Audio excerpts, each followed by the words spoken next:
कर लेंगे। अभी तक सर कितने एडिशनल लोग लगाए गए हैं, क्या अलग से भी? कुल लगभग 15,000 कर्मी लगे हुए हैं, क्योंकि हमारी जो गणना ब्लॉक हैं, जो ईबी है, इनुमरेशन ब्लॉक है हमारा, वो लगभग 12,741 है और उतने कर्मी लगे हुए हैं जो घर घर जाकर के गणना का कार्य कर रहे हैं। और इसके बाद सुपरवाइजर लगभग 3,500 की संख्या में हमारे लगे हुए हैं जो कि सुपरविजन कर। वो पूछा, फिर वो कहाँ तक पढ़े हुए हैं वो पूछा, उनकी जाति क्या है वो सब पूछा, और वो मतलब क्या काम करते हैं, उनके घर में बच्चे पढ़ रहे हैं तो कहाँ पढ़ रहे हैं, बाहर के बिहार के बाहर पढ़ रहे हैं, वो सब का ब्यौरा लिया। फिर उनका मतलब जो ज़मीन है जहाँ रह रहे हैं वो कितनी है कितनी नहीं है वो हम लोगों ने ब्यौरा लिया। फिर क्या नंबर उन्होंने बताया? शायद 142 बताई।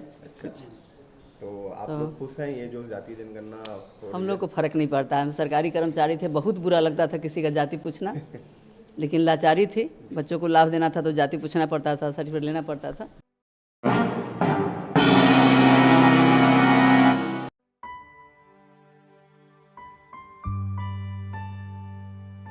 बिहार के पटना में जाति आधारित जनगणना का काम जोरों शोरों से शुरू हो गया है।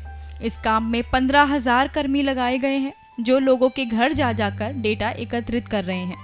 बताया जा रहा है कि जनगणना का ये काम महज 1 सप्ताह में पूरा हो जाएगा। जातीय जनगणना का कार्य माननीय उच्च न्यायालय के आदेश के बाद फिर से आज शुरू हो गया है और उसी का हम लोग निरीक्षण कर रहे हैं। पटना जिले में कुल लगभग 13,69,000 परिवार हैं, लगभग 73 लाख की आबादी है और इसमें हम लोगों का लगभग 9,35,000 परिवारों का सर्वेक्षण हो गया था जब माननीय उच्च न्यायालय के द्वारा रोक लगाया गया था। और अभी जो हम लोगों का बचा हुआ है लगभग 4 लाख परिवार बचे हुए हैं और इसका कार्य आज शुरू हो गया है गणना का पूरे ज़िले में। उसको हम लोग घूम करके देख रहे हैं और हम लोगों को उम्मीद है कि अगले 1 सप्ताह में हम लोग इसको पूरा कर लेंगे। अभी तक सर कितने एडिशनल लोग लगाए गए हैं, क्या अलग से भी? कुल लगभग 15,000 कर्मी लगे हुए हैं, क्योंकि हमारी जो गणना ब्लॉक हैं, जो ईबी है, इनुमरेशन ब्लॉक है हमारा, वो लगभग 12,741 है और उतने कर्मी लगे हुए हैं जो घर घर जाकर के गणना का कार्य कर रहे हैं। और इसके बाद सुपरवाइजर लगभग 3,500 की संख्या में हमारे लगे हुए हैं जो कि सुपरविजन कर रहे हैं। हर 4-5 प्रगणक के ऊपर एक सुपरवाइज़र हम लोगों ने दिया है ताकि डेटा की शुद्धता बनी रहे, किसी प्रकार की त्रुटि उसमें नहीं हो। और इन दोनों लोगों के बाद फिर चार्ज ऑफिसर के लेवल पर आएगा। पूरे ज़िले में कुल 45 चार्ज हम लोगों के हैं, जिसमें कि ग्रामीण क्षेत्रों में प्रखंड विकास पदाधिकारी हैं, पूरे प्रखंड का देख रहे हैं, और नगर निकाय क्षेत्र में नगर निकाय के कार्यपालक पदाधिकारी हैं, पूरे नगर क्षेत्र का देख रहे हैं।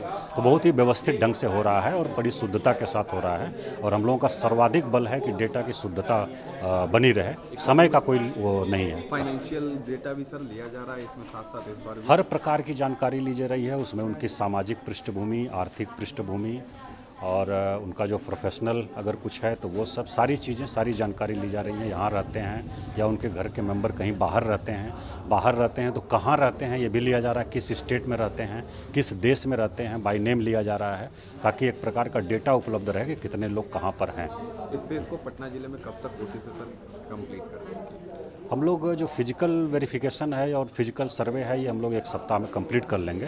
फिर जो पोर्टल बना है उस पर डेटा एंट्री का कार्य किया जाना है, उसमें जो समय लगे हमको लगता है ज़्यादा से ज़्यादा 1 सप्ताह और लगेगा। सबसे पहले तो हम लोग घर पे गए, देन उसके बाद उनके मुखिया, जो घर के मुखिया, उनका नाम पूछा हम लोगों ने।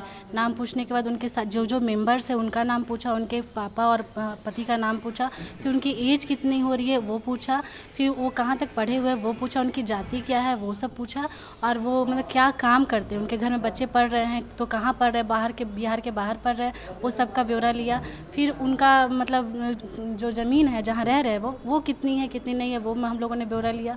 फिर मतलब पापा उनकी सरकारी जॉब पे, कार्यकलाप क्या करते हैं वो सब लिया मैंने। फाइनेंशियल डेटा भी आप जी बिल्कुल फाइनेंशियल भी लिया हम लोगों ने, कितना उनका मासिक वेतन है वो सब लिया, बच्चे पढ़ रहे हैं तो उनका भी ब्यौरा लिया हम लोगों ने।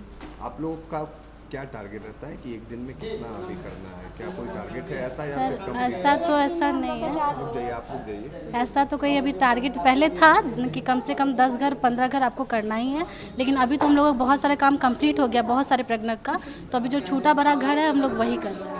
कितने लगभग बचे हुए होंगे? ऐसा ज़्यादा नहीं है, 10-15 घर बचे हुए हैं, सब मिला के, वो भी ग्रुपिंग में मिला के 10-15 घर। डीएम साहब अपना जानकारी लेने आए थे, मेरे यहाँ तो पहले भी लोग आया था, लेकिन उस दिन मैं यहाँ नहीं थी, तो आज ये लोग मेरे से मिलने आए थे, फिर मेरे बारे में जानकारी ली। उन लोगों ने क्या नाम क्या, बच्चों का सब कुछ वेरीफाई हुआ, बच्चों का तो लिखा सब हो ही गया था, नाम हो गया, फिर जाति, हमने भी उनसे पूछा कि मेरी जाति का नंबर बताइए, कौन से नंबर पर है, तो क्या नंबर उन्होंने बताया? शायद 142 बताई।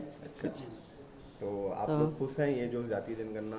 हम लोग को फर्क नहीं पड़ता, हम सरकारी कर्मचारी थे, बहुत बुरा लगता था किसी का जाति पूछना, लेकिन लाचारी थी, बच्चों को लाभ देना था तो जाति पूछना पड़ता था, सर्टिफिकेट लेना पड़ता था।